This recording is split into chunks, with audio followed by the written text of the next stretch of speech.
Coming up, we got the writer and producer of the upcoming science fiction martial arts film, The Beast, Robert Jefferson. And just to remind you, you have just entered the Mavericks Dojo. Hey, how are you? This is Alex from the Mavericks Dojo, my friend. Hey, how you doing? I'm good, my friend. I'm good. So you are the writer and producer of the Beast movie. Yes, that is correct. Oh wow, man! It's a pleasure talking to you. I had Robert Samuels on the show not too long ago. You know, he was telling me about it. Yep, I did hear the interview. It was a good interview. Thanks a lot. Mm-hmm. So how's production coming along on The Beast? Very well, actually. We just had a meeting with some investors last week, and it's looking very promising. I'll say that. We already have a distribution deal with Evo Pictures, and that's also very exciting. So it looks like the Beast team will be going to Malaysia this summer. Yeah, I saw on Facebook a couple of posts about a company that's on board to help you guys make this movie. That's correct. So I know you guys don't want to reveal too much about the film, but can you give me a little bit, like, something about the character or what's going on? Like a little bit of go ahead. Yeah, well, Beast came, originally the concept for me came out of just my love for various genres. Like, I'm a big comic book head, and one of the major critiques I've gotten on the screenplay is that it reads a lot like a Gotham sort of a comic book, which is I think is a compliment. But it also has a lot of elements of, my love for Shaw Brothers stuff, my love of new wave like Jackie Chan and Sammo Hung, just kung fu cinema, anime, and of course like John Woo and a little bit of Kung Fu within there. It's sort of all that stuff balled up into an idea of sort of a backwards take on the Captain America theory of like a super soldier serum, but only like what if the bad guys developed it and it was sort of an evil thing. And then aside from all that, it's also at its heart sort of a combination buddy cop-ish type of a film and a revenge yarn at the same time. Oh wow! Would you say he's kind of like an anti-hero or a pure superhero type? Well, it's sort of like on the bad guy side, the Beast. What Beast refers to is the one character that our main bad guy, Marcus Walden, his attempt to create the perfect soldier, the perfect killer, and in so doing, it turns out the side effect of the drug makes you more bestial, more feral, animal-like. The more of it you take, hence the word beast. And so as people start to learn about what it is, it gets the name sort of on the streets and in the circuits where it's being tested on subjects. They start to call it beast. That's not what it's actually called, but that's like the nickname of the drug. Right. And so the good guys, which are the name of the character is Jake, and then Parker. Marco the Answer Johnson is playing Parker, and he's sort of like a martial arts guy. He's like our grounded character. He's very into the spiritual aspect of his martial arts, but he's also seen a lot. He's a military vet. He's seen a lot of stuff that probably would, make the rest of us go crazy. And he's a little when the movie starts, he's a little down on the world, a little bit down on himself. And so this is sort of like his journey back, sort of finding himself. And tragically, it happens when his brother gets caught up in all of this and ends up being a victim of the bad guy's plot. And then you have Jake, who's his American counterpart. He is also a military vet, and that's how Parker and Jake know each other.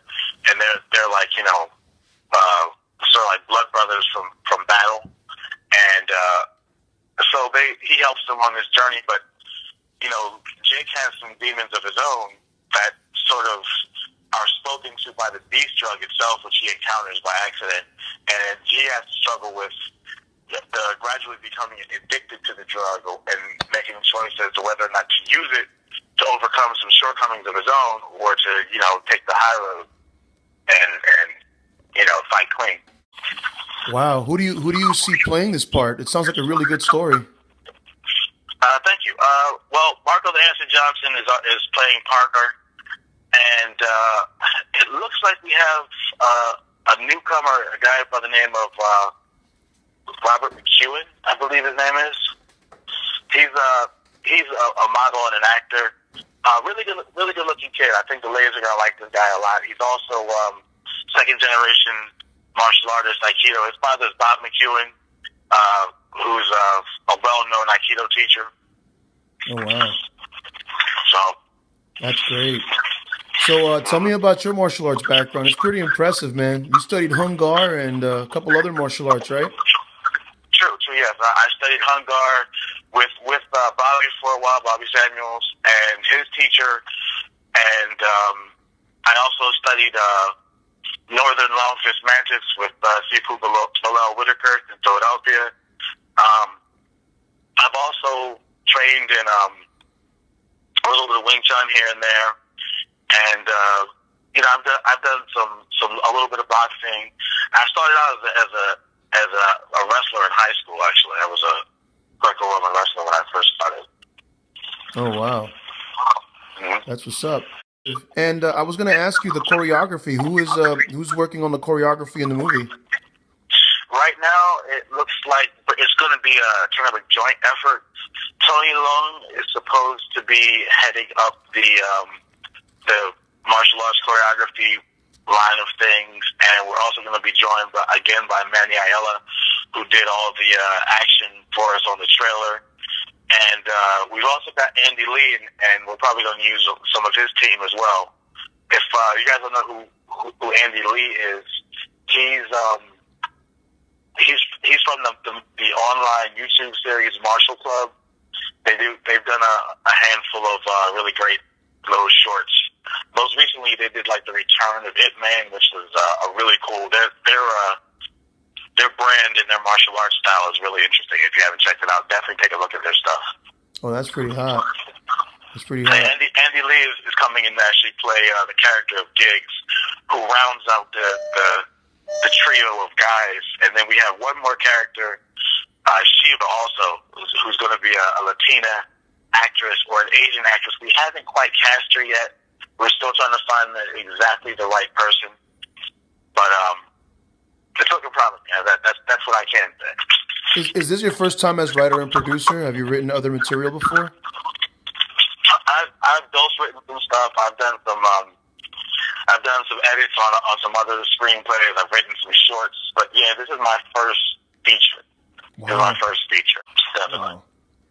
So I'm really excited about it. I'm excited to work with Bobby as a director, and this is something that we've been kind of lining up for a long time now. It's just been trying to get the right project together, get the right concept together, and I think that we've actually got it this time, which is again really exciting. Yeah, Bobby was telling me the last time when I was interviewing him about how he wants to bring back that natural choreography from the 80s, from back in the Hong Kong films, Right, yeah, like stuff like Dragons Forever and Meals on Wheels. Like, we're going for that kind of a feel, mostly. You know what I mean? Like, not real wire effect heavy, just that good, just hands and feet flying fast and good stunts and real martial arts. I've been waiting for that style to come back, man, because nowadays in China you have a lot of wire work and Yeah,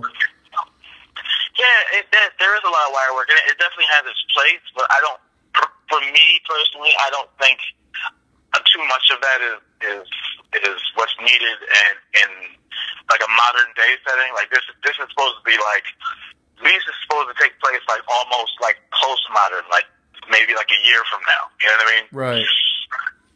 So we felt like having that gritty feel, that look and that feel that you can tell that even though they're not really hurting each other, that it looks and feels real. It's grounded in some sort of a logical reality. Right. What would you say is your favorite kung fu film of all time? Gosh, that's hard. One of them has got to be Prodigal Son. I just love Prodigal Son a lot. But if you ask me tomorrow, it might be something different. It might be. I also have a love for 36 Chamber films, both 1 and 2. Mad Monkey Kung Fu is another one of my favorites. Anything with Lang, anything that Sammo Hung has done, like I love all that type of stuff. It's and like I said, it depends on what day you're at. Like you may ask me another day. I also love Once Upon a Time in China series, like the first 2 or 3 movies that Choi Hart directed with Jet Li. Love those movies. Just the cinematography and the feel and that whole thing. You know what I mean? Like, we could be here for some time, and I would go, oh yeah. Well, what about Triple Avengers? That's another good one. What about you know what I mean? I could keep going. There's Iron Monkey '91 with Donnie Yen is another one of my favorites. I'm kind of all over the place that way. Yeah.